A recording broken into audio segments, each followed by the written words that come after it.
for 30 plus years. I've seen every type of child grow up. Instead of giving me what I wanted, she gave me what I needed, which was truth. Don't let emotions win. Let truth win. Do your very best, and you should have a lot of fun while you do it. And the better you get at something, the more fun you're going to have at something. You moms and dads are wired with everything you need to be a parent to a great kid. Welcome to Parenting Great Kids. I'm your host, Dr. Meg Meeker, and I'm really excited to welcome you to a very special episode. Over the last 6 months, I've given webinars teaching parents how to get your kids to listen the first time you say something. I call it What to Do When No Stops Working. I've had over 7,000 families watch it, and I wanted to share what they had to say about it with you. This episode is taken directly from one of those webinars, and it's for you if at times you feel like your kids don't listen. They tune you out or backtalk and disrespect you. Listen to this episode if you find yourself saying no, no, no, and counting to 3 or 4 or 5 over and over. You're going to learn the 5 secrets to help you know how to respond when this happens and speak in a way that makes your kids listen the first time, all without tantrums, fighting, backtalk, and screaming. Make sure you stick around until the end because I'm going to let you in on a very special invitation to join the Meeker parenting community and all the amazing things that come with that. Let's improve the relationship with your kids and stop the frustration. Sound good? Without further ado, here's what to do when no stops working. You know, I'm a pediatrician and I have the best job in the whole wide world. I love kids. One of the things that I love about kids is the funny things they say. And a couple years ago, I had a kindergartner coming in for his physical. And we were chatting and he's talking about his grandmother all the time. And I said, really, why do you like being with your grandmother so much? I mean, as a grandmother, I was thrilled. And he said, you know, she hugs me all the time. I said, isn't that nice? And he said, it feels so good. She's so squishy. And I thought, how wonderful. You know, sometimes the things that kids want from us are opposite of what we think they want from us. You know, we try to be fit and all this kind of stuff. And yet here was this grandmother who was pleasing her grandson so much by, you know, her squishy hugs. But anyway, that really, and I thought that was really, really cute. I could write a whole book on all the cute things that kids say. But actually, what we're going to be talking about today is how you handle your kids when you say no and it doesn't work. So have you ever done that?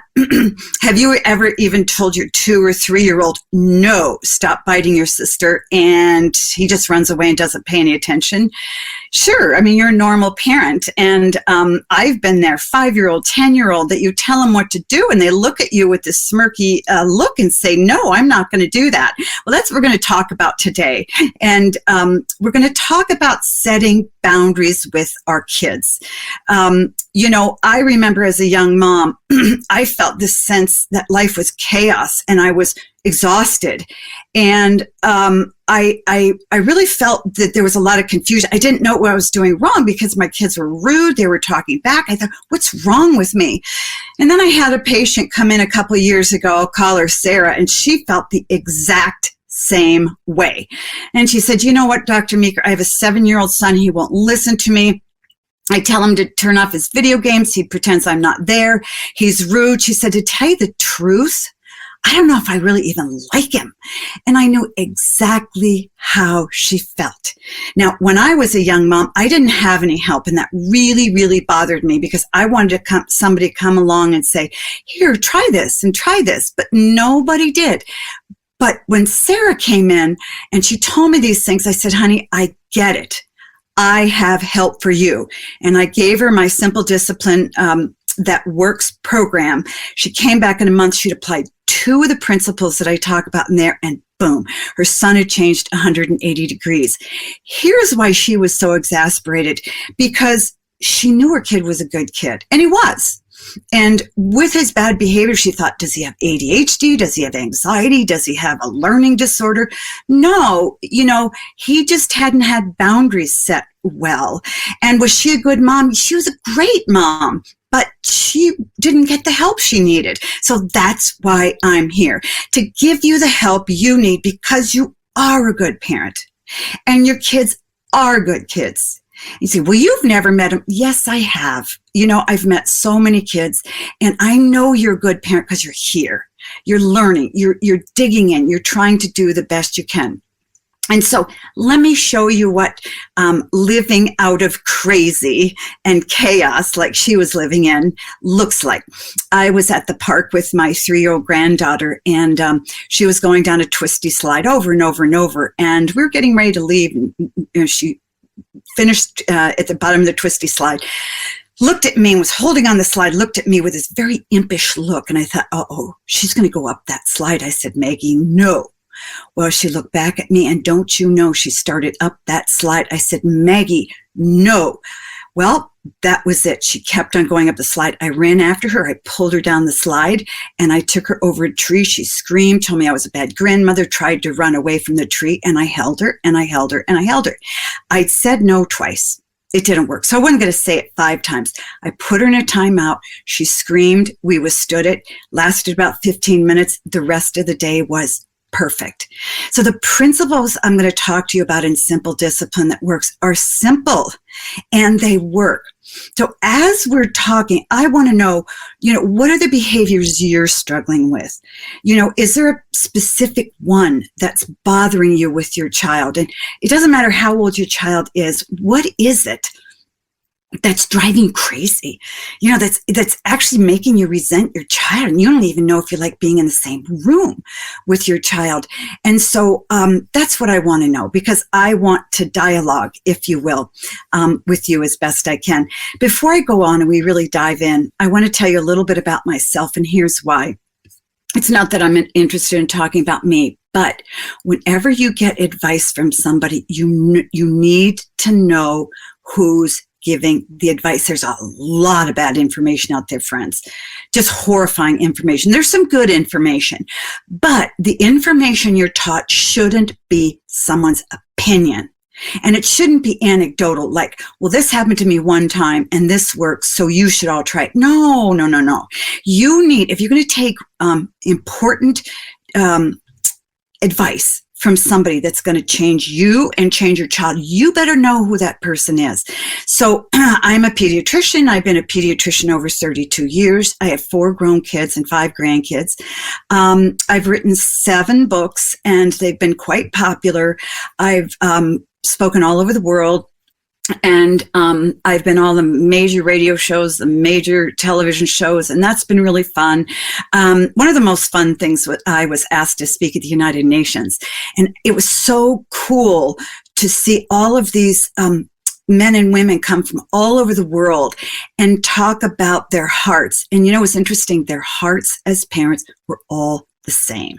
We want our kids to be happy. We want our kids to be successful. We want to have great relationships with them. And so it was so fun for me to be able to talk to them about that. But I think the thing that qualifies me most to talk to you is I love kids. I've worked with some really hard kids fresh out of prison, and I've never met a kid I didn't like. Why? Because when I look at a child, I can look past the exterior and see that child's heart. And I can see what's going on in there. Is there happiness? Is there joy? Is there hurt? But most importantly, when it comes to dealing with kids, no matter what you're dealing with right now, maybe you're ready to pull your hair out. Maybe you're exhausted because you only slept 2 hours last night. I've been in your shoes. I know the hurt. I know how frustrating it can be. I know what living in chaos and crazy feels like.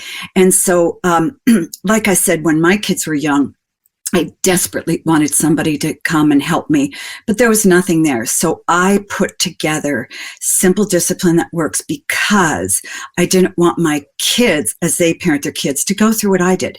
I didn't want my the parents of my patients to muddle through the way I did, because they said there's an answer and it's very clear and it's hard, but it's not that hard. Once you get past the first couple months of doing, even the first couple weeks, you're there. And so I wanted to teach my kids how to listen to me. I wanted to teach them how not to backtalk. But I didn't want just techniques. Okay, you can find techniques out there, try this and say this. But I wanted to know why my kids were acting up.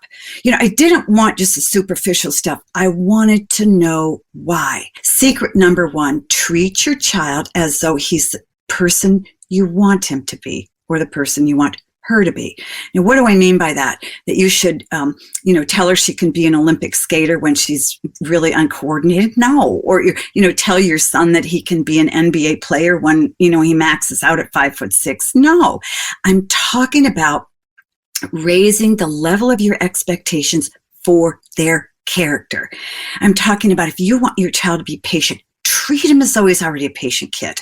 If you want your child to be honest, treat him as though you expect honesty. And so that when he's dishonest, you go, what, that's not you. What is going on? Just a little change like that makes a huge difference in your kids. But unfortunately, a lot of kids feel like their parents talk to them and are waiting for them to just do something bad, particularly when it comes to teenagers. So it's really important that you check your tone of voice when you're talking to your kids and ask yourself, am I talking up to them or am I talking down to them, kind of like they're a bad kid? You'd be surprised. Even, record a conversation you have with your child if you need to. Here's why I think it's important. Let's say you have a child who's yelling. Okay. And rather than yelling back and getting mad and sending him to his room and treating him like he's a really jerky kid, you walk over to him and say, Johnny, you've developed a really bad habit of yelling, and that's not okay in our house. So my job is to help you break that habit. And do you see what you just did? You affirmed your son that he can get under control. He doesn't have to yell. See? You can expect him not to yell. And so you've affirmed that part of him and you haven't talked down. He's much more likely to do that. But the opposite can happen too. And I see this really pretty frequently. I had a 14-year-old girl who got into a lot of trouble, skipped school and was drinking, and she got suspended from school, and her mother was a single mom. She was irate. She grounded her for 2 weeks, and they had a knockdown drag out. Well, the girl got the lesson, and she sort of pulled her act together, and about 3-4 months went by, and she was great. She got her grades up. She did everything to make her mom trust her. One Friday night, she came to her mom. She said, Mom, I know my curfew is 10, but can I have a curfew at 10:30 tonight because I want to go and do some things with some friends. Your mom looked at her and she said, why in the world should I extend your curfew to 10:30? You have disappointed me so much after all the trouble you got into a while back. Why in the world should I trust you? Well, what did she just do? She just threw the kid's mistakes into her face, saying, that's who you are. That's who I expect you to be. I don't care how good you've been the past 3 or 4 months. You're not that good kid. You're the bad kid then. So guess what the girl was going to do? Is she going to rise to the level of continuing to be trustworthy? No. She says, if my mom thinks I'm a screw up, then I'm just going to be. And so what would she have been like if her mom would have reversed that and said, you know what? Yeah, you know what? You've really proven to me over the past 4 months that you've really made some major changes. I'm so proud of you. Sure, you can have a curfew of 10:30. Kids rise or fall according to the expectations we set for their behavior. So what are you accepting and expecting in your kid's behavior, even if your child's 4 or 8 or 10, doesn't matter. Secret number 2, walk away from a power struggle. Now, how many have locked heads with your kid, and maybe you have a strong-willed child and you're a strong-willed parent, and you're just tangling, and you think, I am not going to let this kid get away with this. I'm in charge. And so your kid says something and you say something back, or you say, Sandy, I want you to go clean your room. And she says, no, I'm not going to clean my room. And you get so mad. How can that kid talk to me? And you say, you know what? It's really important. I know you're mad, but you need to clean your room, because you know what happens if you don't clean your room. And she says, Mom, you can't make me. Can you feel it? Have you ever had your kid and you're getting madder and madder, and you feel like, I'm the grown-up, you're the kid. Why in the world should that happen? I remember I had an 8-year-old strong-willed child, and I remember looking at her thinking, one of us is going down. It's not going to be me. And so you're locking heads with her, and nobody wins when you do that. So it's really important when that situation is happening that you back out of that, okay? Because your child's only going to fight back, and you're going to fight back, and it goes nowhere good. And so it's really important that you, as the stronger adult who has the power, you don't need to prove it. You want to show it to your kid, but you don't even need to show it, because that kid knows you have the power. You own everything she has. You own her phone, her bedroom, her, everything, her tuition. So it's really important, but this is where we fall down as parents, as we jump into that power struggle. I was in a grocery store a couple years ago with my 4-year-old granddaughter, and we were having a really good time, and we rounded a corner and saw a big display of Cheez-Its, and she looked at him, she goes, Mommy, I want some Cheez-Its. And I just very casually said, no, we're not going to have Cheez-Its.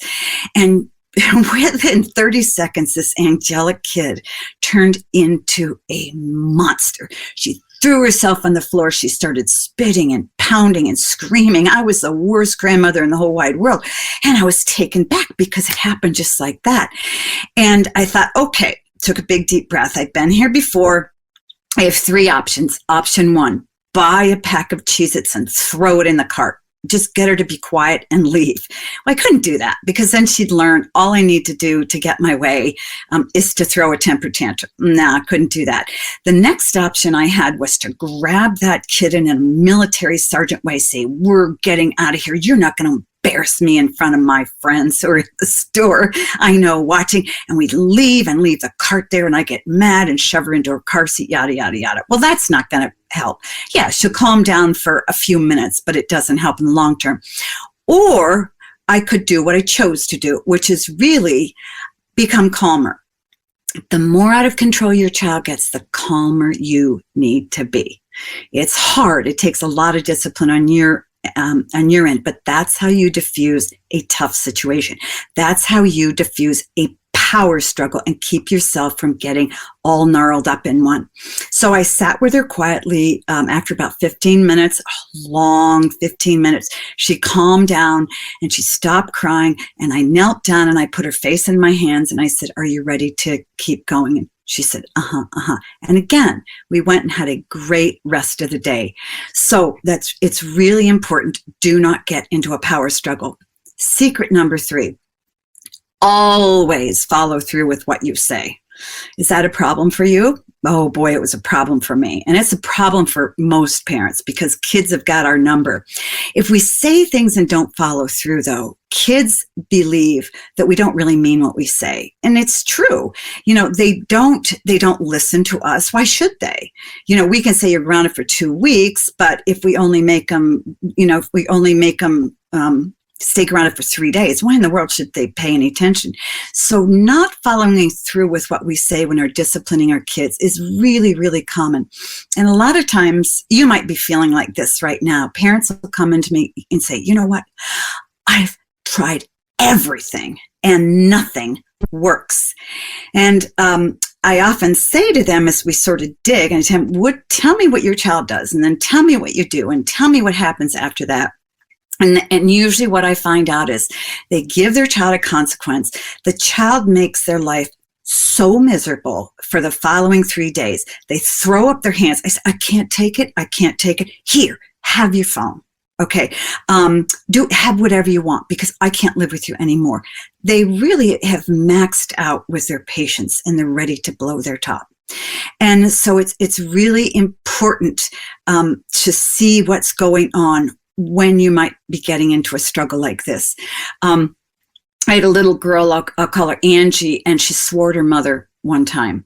And her mother took her phone away. And the next time, and she took her phone away. But if you've ever had a 14-year-old kid and you try to take their phone away, it's horrible. You feel like boarding the kid out or sending him away somewhere, for a week. And, but she made her mom's life so miserable that her mom finally said, okay, take the phone back. I don't care. Just leave me alone. And she sabotaged her discipline. Now, here's the thing. In the short end, it works. In the front end, it kind of works. You get the kid off your back. But in the long run, it doesn't. It sets you up for more and more and more and more misery, right? Because then the kid knows, now I got my mom caved after 3 days. Now maybe my mom will last for 5 days, so I'll have to keep up my temper tantrum until then.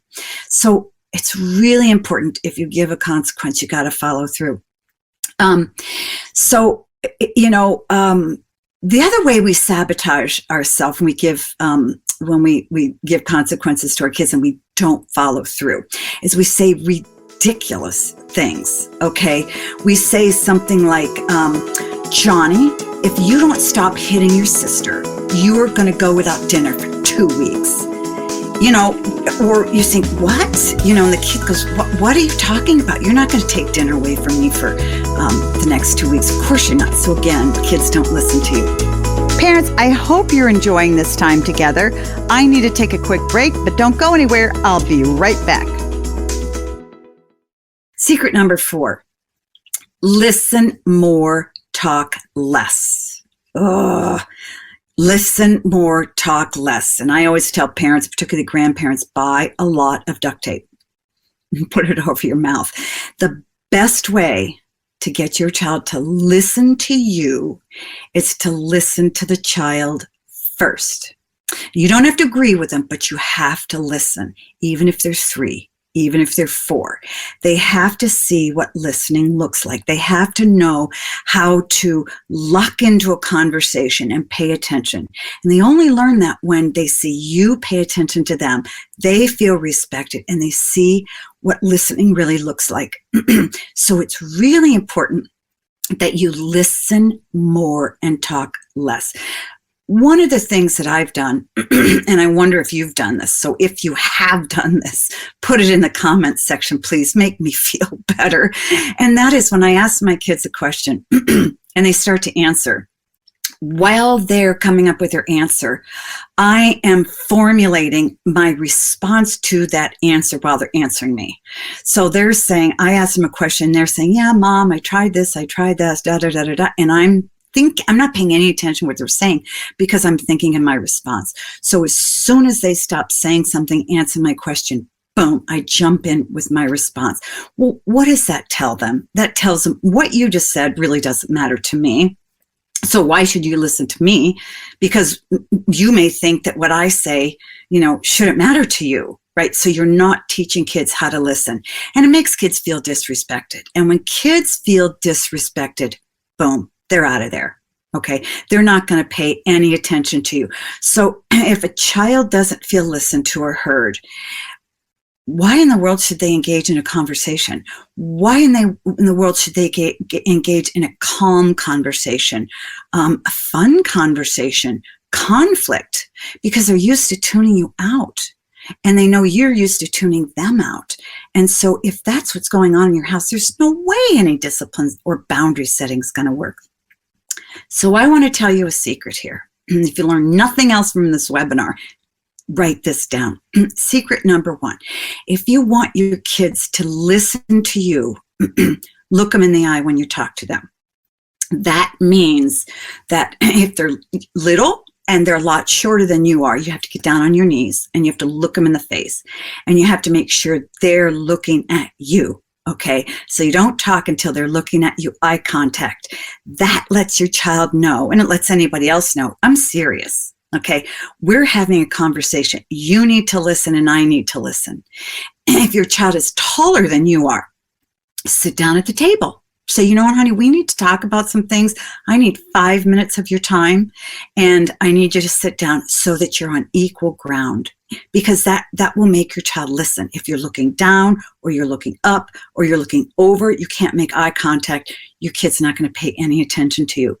The second secret that really works is to implement what I call the mirror method. Now, the mirror method is as you listen to your child saying something that you don't like, or being rude, or being ridiculous, you repeat the last sentence they said and you turn it into a question. Now, again, friends, this takes a lot of discipline, but you can do it because it's worth it. Let's say you have an 8-year-old daughter and you say to her, you need to clean up the kitchen now. It's your week. And she says, I don't feel like it. And you calmly say to her, you don't feel like it? I get it. So much stuff I have to do that I just don't feel like doing. Well, you can't make me. And I'm not going to do it. And you say, well, I understand. I can't make you do it. But here's the thing. What happens if you don't do it? Well, I lose TV. I don't care. I don't care. And you're starting to boil, but you stay calm. And you say, you don't care.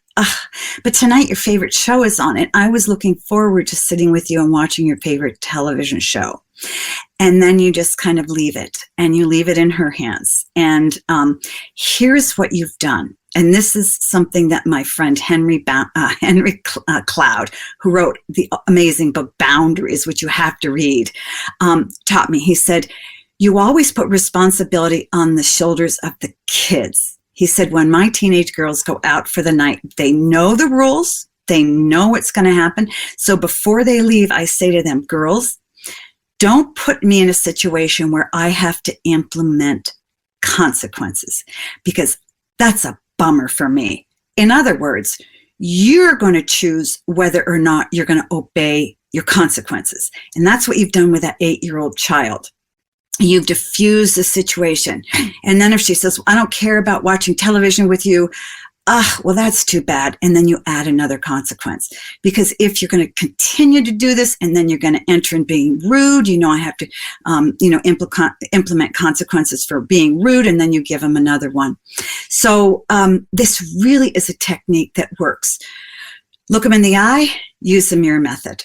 Secret number 5, give a consequence that actually matters. Now, this is where a lot of you and people like me who are really nice and hate conflict and don't want to drive our kids away fall down. Have you given your kid a consequence that's kind of a softball? Because A, you don't want to push them away, and you don't want to make them upset, and you don't want them to be comfortable, and you don't want them to have to miss that birthday party because they need their friends, yada, yada, yada. You know how it goes. And so many of us look for a consequence that doesn't really sting, that our kid is going to, okay, mom, okay. And then, they do it for a few days, and then you just kind of forget about it. Well, when you do that, your kid doesn't take you seriously, right? And then you sabotage your discipline, so you can't do it. So here's what you do. And a lot of parents, again, say, I've tried everything and nothing works. And so they've either caved on giving the consequence, or they haven't given the right consequence. Well, what do I mean by that? What I mean is you haven't found your child's leverage point. You haven't found what your child really, really, really wants or really doesn't want. And that's your leverage. That's what you use to take away from your child. Because if your child doesn't care about the consequence, why in the world should they listen to you? Well, they won't, because they say, I don't care if I lose TV. I don't care if I have to go to bed half hour early. That's not a big deal to me. And so they're just not going to listen to you. So when you are really serious about discipline and you're ready for your kid to listen to, you need to go at it, and you need to find your kid's soft spot. What do they really, really want? Then you've got to have the guts to take that away. You say, well, that's mean. No, it's not mean. You're trying to keep your kid on a healthy path. And if you don't keep him on a healthy path by healthy discipline, he's going to go off to the left or off to the right, and it's not going to be pretty. So you have to find that thing. You have to study your child. Here's a warning. When you find that thing and you first implement it, your child's going to have a fit. They're going to be horrible. I remember my daughter, I said, if you act up anymore today, you can't go to so-and-so's house for the night. And she said, I don't care. She still was acting terrible. Her friends drove up our driveway with her mother, ready to take her home for an overnight. My daughter and I walked out to the car, and I said, I'm sorry, my daughter will not be coming to your house for the overnight. Her mother was disappointed. The kid was disappointed.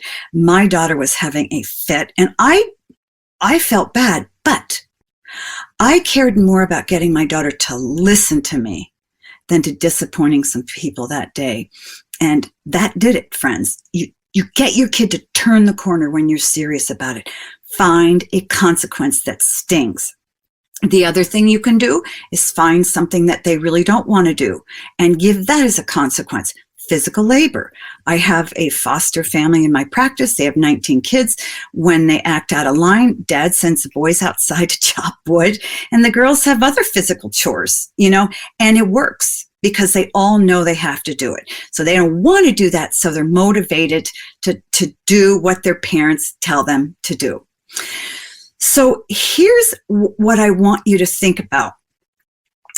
Think about your child right now, and think about what he or she is struggling with, and what are you duking it out over, and what's bothering you the most? Is it they're being disrespectful, they don't listen to you, you're confused because they're a really good kid, but they just won't come around and pay attention? Whatever it is, imagine fast forwarding 20 years. Okay, you've got a 5-year-old now, he's 25. If you don't step in and start getting serious about discipline, which really means to teach, where's that child going to be at 25? Because your goal isn't to raise a good 10-year-old, a good 15-year-old. Your goal is to raise a great 25-year-old with really strong character. Okay, so you can't lose sight of the end game. So if you work hard at the front end, I promise you, it's going to get so much better. What parents don't understand is if you take a stand that's tough, really tough, you're not going to have to do that more than 3 or 4 times, and your kid's going to come around. But what happens is when they start to give you such a hard time and you go, I can't take it, you've set yourself up for doing that again and again and again and again for years to come. Don't let this happen. And here's what I want to tell you. As I said earlier on, it's simple, it's hard, but small changes that you'd make huge changes in your child. Small changes. They say that large doors swing on small, what do you call them? Anyway, that the tiniest changes make the largest changes hinges. That's what I was looking for. Large doors swing on small hinges. Okay, tiny changes, tweaking here and there. And I hear this happen all the time with patients, with my parents, parents of my patients. So I heard from a mom who actually implemented some very small changes in their behavior that actually turned their child around. So I want to tell you about her now. A few years back, parents, pretty good parents, and I knew them. They're good people, brought their 17-year-old. She was out of control. She had tried to run away from home. She had the boyfriend they couldn't stand. She'd been into drugs. She was just going down a bad path really fast. And they were scared for her, and they should have been scared for her. And so they brought her in and we started to talk, and they said to me, can you find us a rehab place out west where we can send her and get her fixed? And I said, well, we could find one of those places, but I'd like you to try an experiment first. And I looked at her dad and I said, I'd like you to take her camping. And he looked at me like, you're out of your mind, lady. And I said, no, I'd like you to try that one-on-one, no phones, no computers, just camp. And I didn't hear back from them. A couple months later, I saw him in a store. It was private. I said, hey, whatever happened? I didn't hear back. He said, you know what? It was the most amazing things. He said, I implemented 2 of those things that you told me to do. He said, I didn't get into a power struggle and I listened. I didn't get into a power struggle and I listened. And he said, here's what happened. I took her on a canoe trip. First day was horrible. She screamed. What do you do when a 17-year-old screams going down a river and there's nobody around? You just sit there. And he said the second day, she decided she was going to scream and she was going to not talk to me. Scream and not talk to me. And he said that was miserable too, because when she wasn't talking, I didn't want to interrupt the silence. He said the third day she cried. And that was worse. He said she cried, and then she talked about some mistakes I'd made. And he said, the weird thing is, I don't remember doing it. I don't remember saying these things. And he said on the fourth day, we both started to talk a little bit, and I asked her some questions, and she would answer them. And then she would ask me some questions, and I would answer them. He said by the fifth day, we were really kind of talking pretty well, and I was apologizing to her, and she was apologizing to me. And he said, it was so wonderful. He said, we still have a lot of problems. He said, I don't want to mislead you. We still have a lot of problems, but we decided there was such a turnaround in our relationship that we made a commitment to each other to have breakfast every Saturday morning together. He said, we have a long way to go, but we're going in the right direction, applying 2 of the secrets, not getting into a power struggle and listening more than he talked. Every struggling kid, particularly a teenager, wants affection and attention. That's all they want from their parents. So whatever you're struggling with, my goal is to ensure you have not just a good relationship with your kids, but a great relationship. Because you're so much closer than you think. You probably jumped on the webinar going, you don't get it. I'm just a horrible dad, or I'm a horrible mom. I've made so many mistakes. I'm a yeller. I don't care. Start today. You can have a great relationship with your child, no matter what age they are. And this starts when you get your child to start listening to you. Okay. And every good parent can get your child to listen to you. Every time a bad behavior that your kid does over and over, okay, whether it's yelling or calling names or just walking away, your gut reaction says, I'm going to yell at you. I'm going to come after you. I can't stand this. That's, you just pushed me over the edge. So you react from your gut. You can't do that. Simple discipline that works. My course teaches you not to do that. You see, that's why learning is so important. You're really good, but you need some learning here and there. The big door, the small hinges. And so the problem is, we don't know how to handle the situation the right way.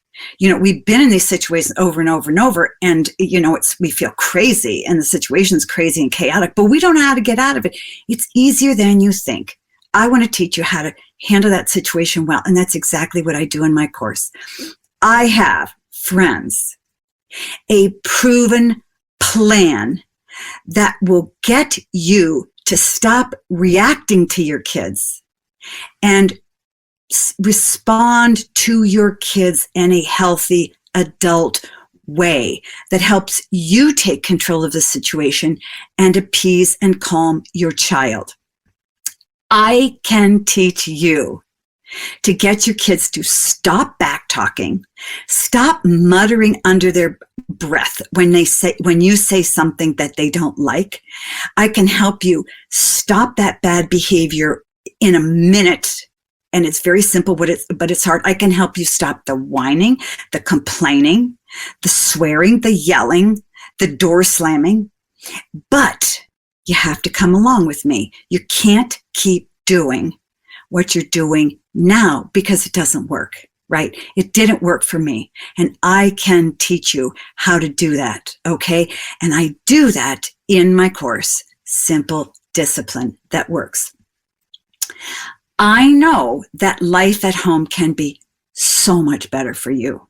You don't have to live exhausted and ready to blow your top and ready to pull your hair out. And you don't have to live sort of feeling like you resent your kids because they're always so hard to live with. You don't have to live like that, you know? And I have taught this to my patients for years, and it works.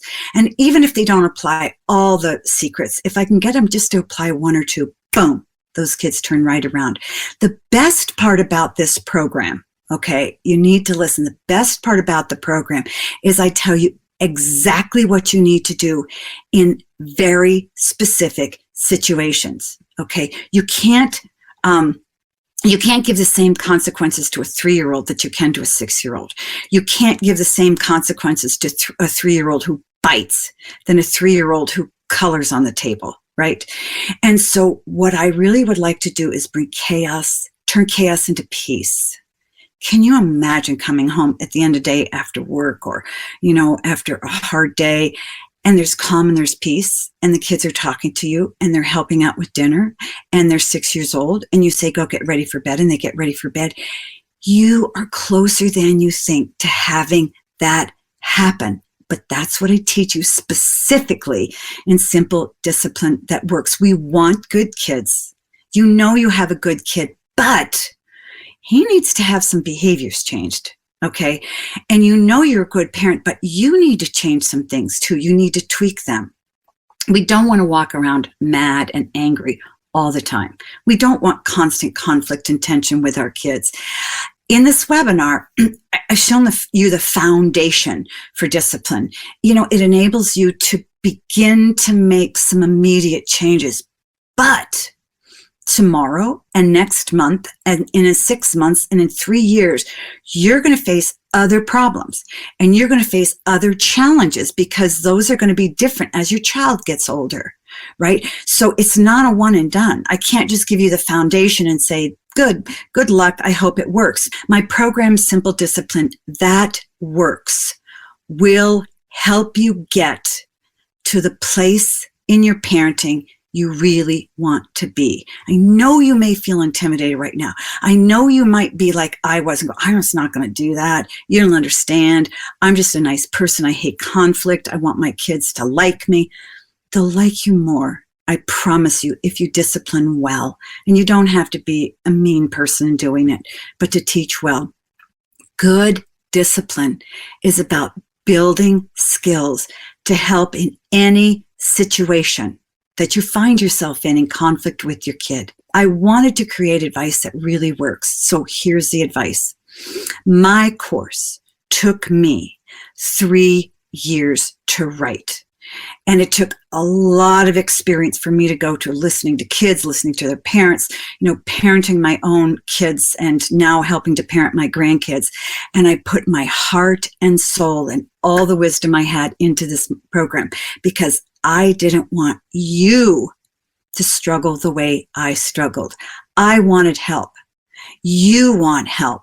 And I'm so grateful you joined my webinar to ask for help because when you apply the help, your life changes. My program is proven to work. So you say, okay, you've been talking about this program, Simple Discipline That Works. What is it? Well, here's what it includes. 5 parts. 1, Parenting Great Kids Boot Camp. You learn 5 ways and you'll learn 5 tactics and tools to get yourself to set up for success the right way. And when you do this, you will start seeing changes in your child immediately and your mindset will change. You go, oh my gosh, what she's talking about really works. Yeah, it really works. We're going to talk about your parenting preload. What is that? It's all the experiences that you had as a child and a young adult that you bring into your parenting. So if you had a bad relationship with your mother, your father, or somebody was a yeller, that's going to affect your parenting. You got to square that away. I talk about the 3 parenting styles. Are you a military sergeant? Are you too passive like I was? Talk about the lighthouse versus tugboat parenting. How to never nag again.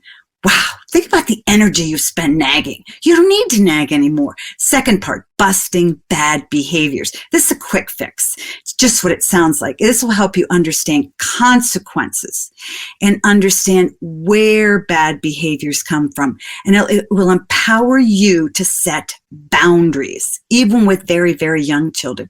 It will let you tackle those really rough behaviors and end them once and for all. Is it going to happen in a day? Nope. Is it going to happen in a week? Maybe. Will it happen in a month or 2? Yep.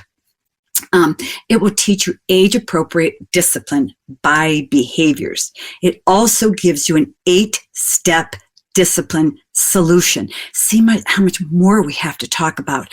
3, discipline with courage and kindness. Where busting bad behaviors is a quick fix. If this happens, do this. Discipline with courage and kindness is the operating system. It's the principles that are really important, and the underlying stuff that you'll start addressing.